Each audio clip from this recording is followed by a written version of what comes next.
World history students, last lesson of the year. We talked about a whole bunch of different isms. We talked about communism, socialism, capitalism. Today we're talking about imperialism. Now, imperialism is something that's been going on for a long, long time. The Spanish traveled around the world and were imperialistic. The Portuguese did, the English did. But now, towards the middle of this industrial revolution that was happening, where everyone was building factories and making all kinds of new goods, imperialism is strong again. Imperialism is the takeover of a country or a territory by a stronger one to dominate the economic, the political, and the social lives of all the people living within that country. And at this time in history, towards the middle of the 19th century, there was really only one place left in the world that had not been taken over by European nations, and that was Africa. Now, North Africa and a lot of coastal Africa had been discovered by Europeans and had been explored and dominated for quite a few centuries. But the part of Africa that most Europeans were not familiar with was the middle part of Africa. That's why Africa throughout history was known as the Dark Continent. Not because of the color of the skin of the people who lived there, but because there was so much of Africa that was just unknown. Beyond the Sahara Desert in the northern part of Africa, most Europeans hadn't traveled beyond that. And off the coastal plains, it was just really, really difficult to get into the interior of Africa.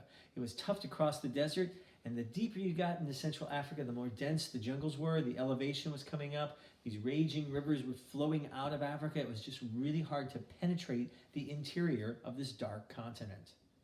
There were plenty of obstacles to stop people from getting deeper into Africa, and here they were. We had deserts and jungles. There were raging rivers. There were hostile tribes of people. And there were diseases called malaria and sleeping sickness. And now that we're in this industrial age, we have industrial solutions to these problems. Now, to get across a desert or get through a jungle, the new invention was the railroad. We could build railroads across deserts and into jungles, and we could just keep bringing more and more supplies to keep people going. For raging rivers, well, there was another invention we talked about the other day, the steamboat. The steamboat can now go against very swift currents and make travel against the currents a lot easier. The next one, hostile tribes. Now, the tribes in central part of Africa did not trust white people because in the past, white people would drag them away in chains and they would never see the people and their families anymore because they were taken away as slaves. And so when they saw white explorers coming, well, you can imagine the tribes were just warlike against them. They didn't want anything to do with them. But now there are some inventions from the 20th century, not the 20th century, the Industrial Revolution, that helped solve this problem. And there are two major ones. One of them was called the Maxim gun. And the other was another invention that wasn't intended to be a weapon, but it turned into one. It was called dynamite.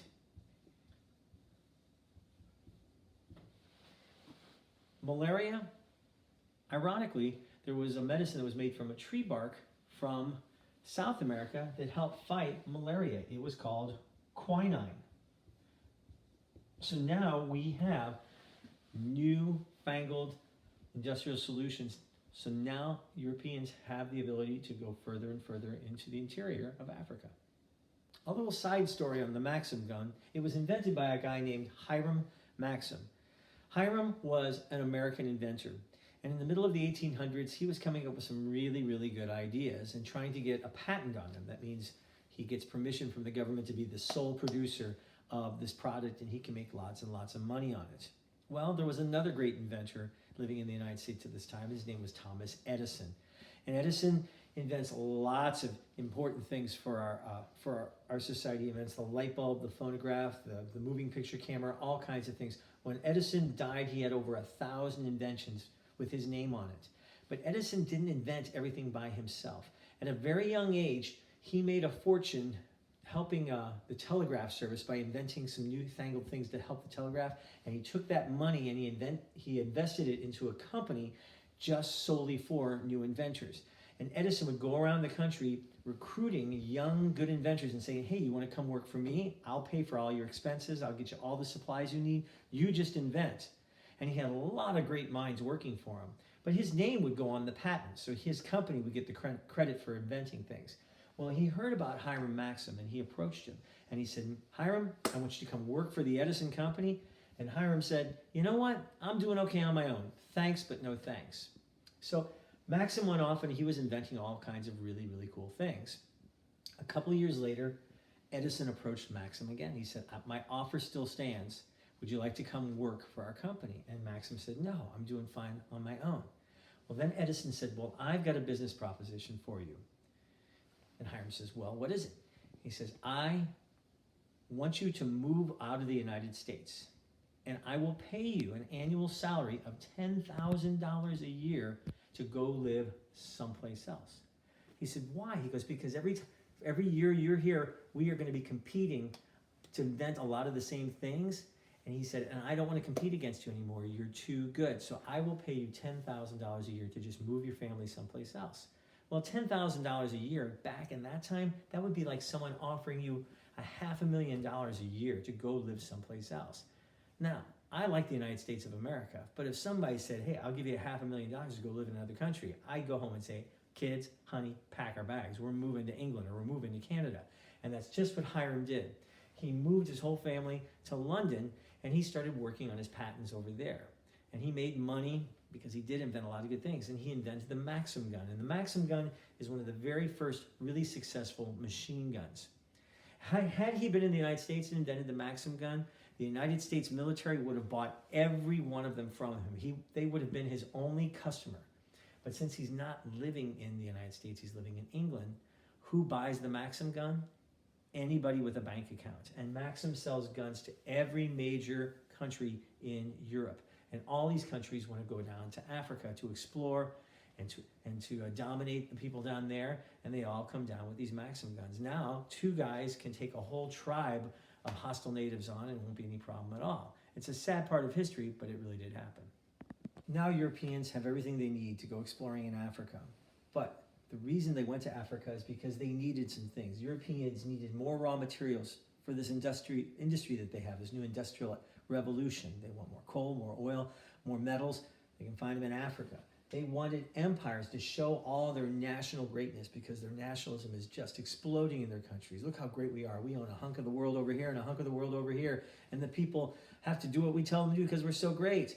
Well, everybody was heading for Africa, and they decided to have a great big meeting in 1885 in Berlin, which was in the New Germany, and it was called the Berlin Conference. And all the European powers, they all got together and sat down at a table to decide how they were going to carve up Africa.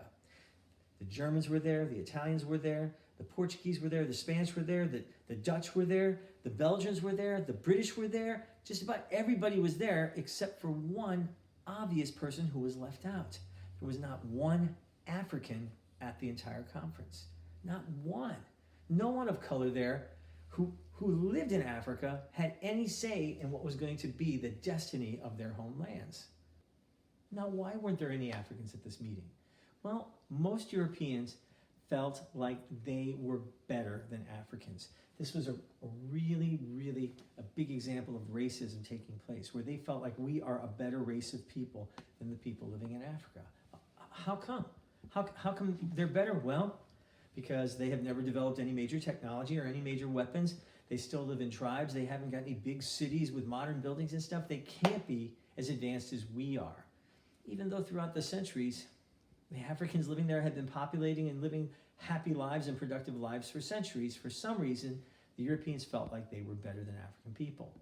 And the Europeans also believed in something called social Darwinism. Well, Darwin is someone who believes in evolution, and social Darwinism means, well, you know what? Survival of the fittest. If you were meant to survive, then you should be able to survive any kind of an onslaught coming from us. So they felt like, well, we'll see who's the most fittest and who gets to run these nations. And paternalism. Europeans felt like it was their duty to go down and teach these Africans how to come into modern times. We should look over them like we are their parents and they are our young children, and we will assimilate them into our culture. We will teach them how to read and write English or French or German or whatever language they spoke. We will teach them to wear nice starched white shirts and clothing instead of running around in the jungle almost naked. We will teach them how to build cities And most of all, we will teach them how to take orders from their white overlords. And it's not a really pretty time in history. Now, the big problem is their rule was whoever can get to a part of Africa first and establish some kind of paternalism over the people gets to claim that territory. Now we've got a lot of things coming to a boil. We've got nations that are competing industrially. We have nations that are competing for imperialism. We have all the countries in Europe thinking their nationalism is special and that they're better people than other people in Europe also. Some of the inventions they come up with are better weapons to use in any kind of war, any kind of conflict. All the nations have been building up armies because they don't want another Napoleon going on the warpath. All of these things will build up, and it will lead to a war at the beginning of the 20th century known as the Great War. In our history books, it's called World War I. And all it's going to take is a little spark to set off this great powder keg that turns into a horrible war, the worst war the world had ever seen at this point. Well, that's all I have time for this year. We've come to an end of me being in front of you guys, jabbering and jabbering. But I've really enjoyed myself, and I hope you've enjoyed my class. I will be putting grades in the grade books really soon, kind of finishing things up. I'm finishing your movie reviews and putting their grades in. Some of you guys still have my movies in your homes. You have some of my DVDs, and you can return them to me next fall when we end up back in school. I'm going to save your papers. If you'd like to have them returned to you, you can come by my room in the fall and get them back from me. Maybe I'll bump into you sometime this summer and you'll notice me with my face mask on, or I'll notice you with yours. We'll do some social distancing, but hopefully in the fall, we will be able to see each other. I'm taking applications for Link Crew right now. I see some of your names who have applied for Link Crew, so maybe I'll see you this summer, and we can train together on how to welcome the new T-Wolves, freshman T-Wolves in the fall. It's just been a wonderful year, and I've had a great time. So have a fantastic summer. It's Mr. Sunday signing off.